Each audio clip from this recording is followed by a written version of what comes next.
Soomaaliya ay maanta ugu qaata taariikhda waa markii ugu horeysay oo Soomaalidu meel u daadanayso aan dhahay Soomaaliya ugu qaatayaan loo daadanayso dhalinyaro kale oo waalan loogadii qabiilka intii la sii qaaday oo calanka Soomaaliya la dhexgeliyay aan meel walba Afrika oo dhan bay quseysay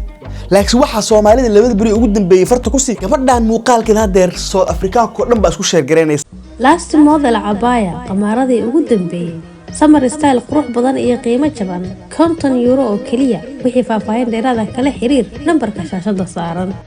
السلام عليكم أصحابتي شلون أكسن مالنا بين دور عصر مكرش تطبوتها ونكسن هوب كدقة ورمان توب كدقة وروح بدنا نديه جرا حقها الله ضاعته وروح بدنا نديه جرا ماشاس وشمسها اللي قاعده ما أنت الدنيا وحي صور يكتب ما أنت ووزيرك إذن الله صومالية هوب كدقة وإذن بري يعني ميلاس الله ضاعدين دتكاس أكومود إنه بتقلية يعني على كصومالي أكومود الله نحدين أنا إذا كده بجد وحيالي برنامج ده وحيالي يمكن اللي في ميلا وحكي أركي أنا إذا كده بجد ولا دين رسول تفضل جنب وجلك كشور وقعم فرن كم أنتوا ما أنت ووزير وكوق هذا نوح كليها لسوق قرن وين أوجه وزير هوشان كده حبه وضعنا الناي هوشان قبسنا الناي وإذا بريء واحد سيال لسوق قرن وزير وكوق هذا نيسوق قرن لكتر برنامج نوصار وكيل معنا سود أفريقيا حالة ده كتاجن ما حالة هرت الصومالي كليه يكون بلعبطي وليه بكيس كان صومالي قال بكسو قالين ما دام دتك كان نقلت تربدية هاي زيمبابوي دتك كل شيء ودتك مثلا نيجيريا غانا كونغو مدو قدام بهرت العرسنية Soomaalidu waa dhaweyd bi arintan soo gashay inkastoo ajnabiga dhan lagu kaxsan yahay Etoobiyaanka ku jiro Keenyan dad meeyo Tanzaniyaanka wixii mees joogo dhan labadii maalmood u dambeysay laakiin dadka kale waxa moodaa in ay gabaad heleen oo cid soo hadal qaadeenin arintooda Soomaali bay 100% hadeer culays ku saarayaan dhowr sababood horta dadkan ajnabiga in lagu jeediyo dadka madowga ah ee la dhashay in lagu jeediyo horta waa siyaasad meel fog laga soo askumay hadaad xasuusataan Trump واجي la doortay oo madaxweynaha South Africa uu tagay kiiska ugu weyn wuxuu ahaa dadka cadaanka ah baad cunsuriyaysan inaad South Africa qaxisaan baa rabtaan kiis madowga iyo cadaanka baa taagnaa 2024 23 ilaa 25 ma taqaana hadeer si siyaasadda arintaas loo jeediyo fikrad waxa la keenay dadkan ajnabiga ah lacagiina qaadanayaan shaqooyinkiina bay qaadanayaan dadka madowga ah cadaanka iyo madowga isla socda in dadka wadanka jooga in lagu jeediyo horta waa falsafad nooca ku timid fahma anaga marka dadka kale iska dhaaf the economy of this country Soomaalida Etoobiyaanka wadamada oo dhan waa laga sinaa waa kan muuqaalkan fiiriya even in the villages is the sponsorship of the Ethiopians and Somalians so when you can go to Ethiopia and Somalia it's empty the whole of Zimbabwe is empty Malawi is empty so we must accept each and every little tomty waa cawaan hal dhag wax ka maqasho loo sheegay dhiiga ku karsan marka Ethiopia Soomaaliya wadamo badan bay ku dhex jirtay haddaan Soomaaliland ahay maxaa marka maalmihii u dambeeyay way anaga bas nagu la soo jeestay horta iyadoo cid walba ay safiir leedahay fiiri cid walba iyagoo safiir ay meesha leedahay bay Soomaalida waqtigii safiirka ay dooranayeen iyo waqtiga dhacdan ay dhacayso buuqan u siraadna isku soo aaday xarfaana jambal turtu waxa la yiri Soomaalida boqor South Africa u qaabilsan bayba doorteenba ama ma taqaanaa boqortooyo gooni ah oo ka amar qaataan bay doorteen nimankii barnaamijkii maqleen waxay tageen safaaradii qonsulkii wixii ma taqaanaa diblomaasiga xagga fadhiya loo tagay dhulkay fariisteen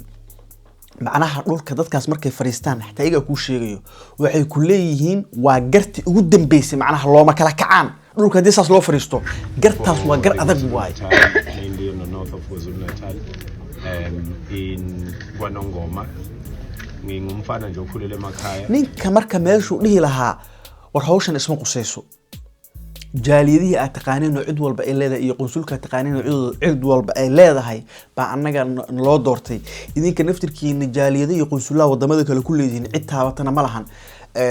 caadi oo ka soo fikreynaa bal arintaas dib u galeynaa si nimanka waa soo istaageen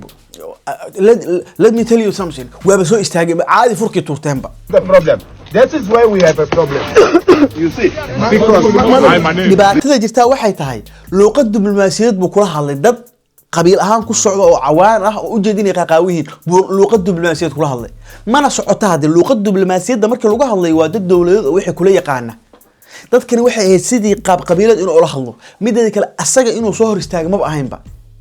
waxay dad community oo dadkan ku dhex koray ama at least wadanka long time joogay oo luqadooda yaqaana luqadooda hoose yaqaana la fahmi kara dhaqankooda faahsan waxyaalahaas oo iska ilaalin kala forteen ma bixin in dadka la hadlaan adiga tiya ma taqaana kululeysay maxaa ka sii dartay hormusi waxba xirmo xogaa wadanka crisis waxbuu galay maadaama badda South Africa ay dheer tahay shidaal iyo walaxa soo Soomaalida iyo maraakiibta jidka soo maraya qalqal lagu furayo Soomaalida iyo maraakiib afduubatay ka Hormuz kaarka Hormuz ahay waxyaalihii badeecooyinka soo daahay rafaadkii wixii dhacay adduunka dhan ku jiray ayay kaar wax loo xoqday maraakiibtii waxa soo wada jidka loo istaagay macnaha Soomaaliya u istaagtaa loo xoqay. We know what's going on in the sea. We know what your people do in the sea. They hijack ships. waxaa kaaga sii daran maalinkii doorashada inkastoo lagu kala fikir duwan yahay oo la dhaho markii jaaliyada qabiil walba oo deegaanka ku taala qabiilka degan loogadiisa way isticmaashaa ay dadka qaar leeyihiin Soomaalida macnaha meesha ay degan tahay qabiilkana qabiilka ugu weyn oo mataqaana oo loogada isticmaalayna qaab qaldan loo fasiray laakiin jaalidaha dhan deegaankii degan qabiilkuna waa lagu sharfaaleeyay macnaha deegaanka waxa la isticmaalaa calanka South Africa calaamada wadanka Ghana oo kale qabiilka uu degay macnaha heshiiskaas waxa galay oo isku afgartay qabiilka iyo dawladda iyo dadka mataqaana jaalida doortaal dhaha annaga hadaan Soomaaliland marka tiiyaan ku soo darsanay alaabtii waxaba kaaga sii daranba dhalinyaro kale intii sii qaadaa isla loogadii la qaaday calanka Soomaaliya intii dhexda loo galiyay ama Facebook iyo meel loo wada geeyay dadkan media markuu ay joogan loogadeeniya la dhacay loogadeeniya Soomaalidu isticmaalayaan boqor goonihi doorteen dadkan dhulka waaba nagala wareegeen waaba dad la soo dirayba ayagoo furka tuuranayo oo loogadoodii in afaara gasta laga dhaadhiciyay maraakiibtu jidkii loo istaagay laga dhaadhiciyay meesha in boqor lagu dhex doortay laga dhaadhiciyay oo bar la qabta aan lahayn oo caadi furka u tuura. Your people are planning to take this country and we cannot allow that. hadda gabadhaan kala fiiri gabadhaan muuqaalkeeda aad ugu faafay social media meel walba uu gaaray waxay leedahay war inta afar bari shaqeysana lacagta ku shaqeyseen ay weekend ku tumataan asa isniinta idinku zero hadana nolol gumeysiga ku dhex nooshiin laakiin Soomaalida dhinaceeda shaqeysaa macnaha lacag meel dhigata muuqaalka hadda waa kana hadda gabadhi. That Somali person was working day and night. You South Africans know to work throughout the week and by the end of the week you spend all your money. By Monday you have nothing. You'll be borrowing money from random friends or random people. You understand? We are not like that. We are disciplined. We do not drink. We do not do that. Okay? We came here because we left families in our country. waxa kaaga sii daran dadkii hadda la wareysanaya waxay ku leeyihiin anaga safe ma dareemeen Ethiopia ilaa laba diyaarood oo diyaaradaha South Africa aada ba waxa free laga dhigay qof walba oo Ethiopian oo baxay inuu si free ah bila tigid ku raaci karo. Nigeria diyaarad dhameystiran bay u soo dirtay oo dadkooda ku xaabiso. Tanzania gaar macnaha cid walba wallahi ficil bay ka muujiyeen cid wal dawlad walba ficil bay ka samaysay las anaga daan Soomaaliland oo maanta taargetka ugu weyn Soomaaliya yahay hal ficil xataa lama sameyn war xataa intii la heshiiyay hal diyaarad la dhaho maalintii go and back kaliya dad noo soo qaad hal go macnaha hal mar noo soo qaad ama asbuuci hal mar le dad noo soo qaad xataa macnaha dad ka dhiidii noqon lahayn laakiin dadkan waa dad dawladoodan cid u maqneen ceelna u qodneen cid ka soo daba hadal is jirin oo kuwan ay Yes, we are not safe here. We are scared. All of us you see here, we are Somalians, Burundians, and Congolese. We are refugee. There is no safety. We don't need shelter. We stay in our house. We're working, but we can't work. dawladda South Africa markii maxay ogtahay waxay ogtahay Soomaalidu hadday baxaan canshuur bixiyaasha ugu waaweyn ee wadanka South Africa bulsho kamid ah inay baxayso oo Soomaalidu wada zaad u shaqeeya tukaamadooda dhii inay qaarkood shaqeeyaan laba tukaan saddex tukaan furtay canshuur bixiyaal waaweyn horta meesha inay ka baxayaan way faahfaahsantahay haddana dawlad ka soo daba hadlayso dhayso war anigu dadkii wadankaaga ay joogaan canshuur bixiyaal yihiin oo ma taqaan wadankaaga maal gashteen see dhibaatooyinka noocaas oo kuma cid u xisaabtay saxta safiirka u yeeraysa ama warqad ka soo saaraysa male marka dawladda sina uga baraysa oo Soomaalida ma taqaan inay xagga dawladda marka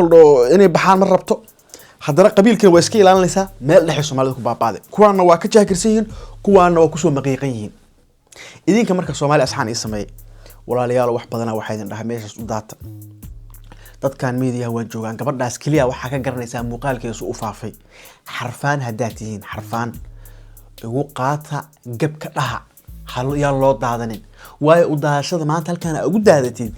dadkaas tukaamadooda caadi loogu tagayaa qaxaan caadi ay noqonayaan dadkan wixii markii arkaan waa isku sheer garanayaan markii la isku sheer garanayo qof walaalkaayo meesha jooga ku dhibaatoonayo marka ugu qaata xarfaanay hal asxaan ay sameeyay yaanan bal maalmahan intii xaaladan kacsan tahay dhulka dhiga انت اصلا ugu qaatay waayahay barnaamijkan qurux badan laga diyaarin doonto control fadlan kala subscribe